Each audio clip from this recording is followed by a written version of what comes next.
typical day for me is never typical. I often wake up in the morning not knowing what's going to confront me that day. We do work to a certain program, so I do have structured work that needs to be completed. But in between all that is obviously all the additional work that comes our way, the emergencies, the strange animals that sometimes are reported to you that you need to go out and attend to. I've had to treat anything from whales that are stranded on the beach to king penguins that are washed up from a trawler. It's not always about the big and hairies.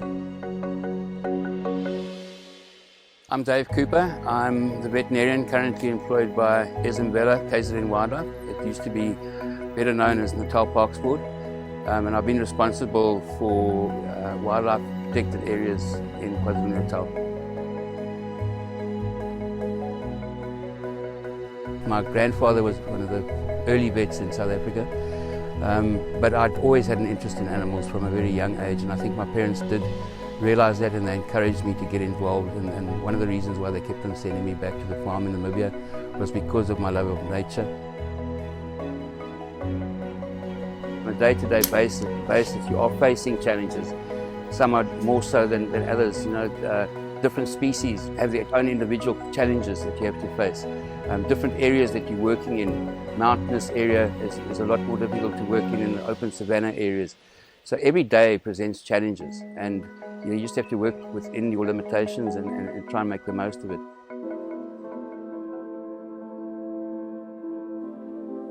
In the past, rhino were in a very good shape.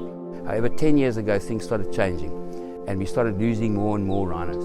Before that, I was used to doing maybe seeing two or three dead rhino a year that were illegally poached.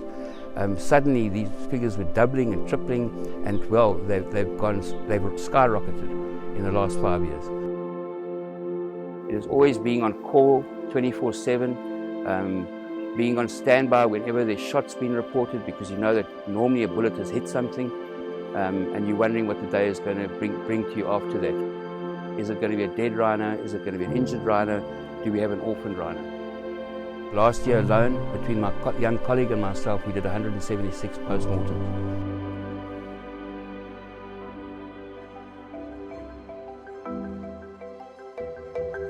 You know, there have been lots of happy moments, and I wouldn't be here if there weren't those happy moments. You know, stories of success. There's one particular black rhino population that I visit every year that I was involved in the initial translocation in 1998. So going out there and working on the grandchildren of that initial founder population gives me huge satisfaction, seeing how well this population has done and how it's thrived. Those kind of triumphs which keep you going.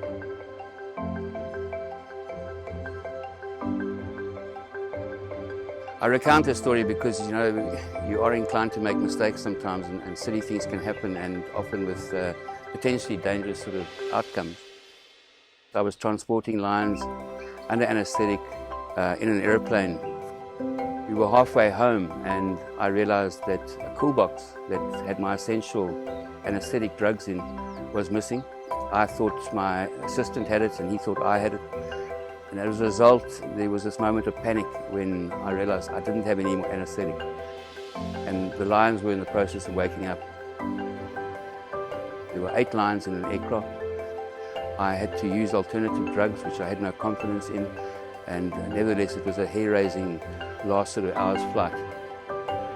We landed safely, fortunately, and the drugs were waiting for me on the airstrip. But I can promise you, I won't forget that for a long time. I'm extremely humbled on the one hand and then also honoured on the other hand to receive this award. I'm humbled because I do not work in isolation. I am one person of many who are involved in the struggle, and I'm honoured that I've been a person that's been singled out and had this opportunity of coming to America, to New York, and receiving this award.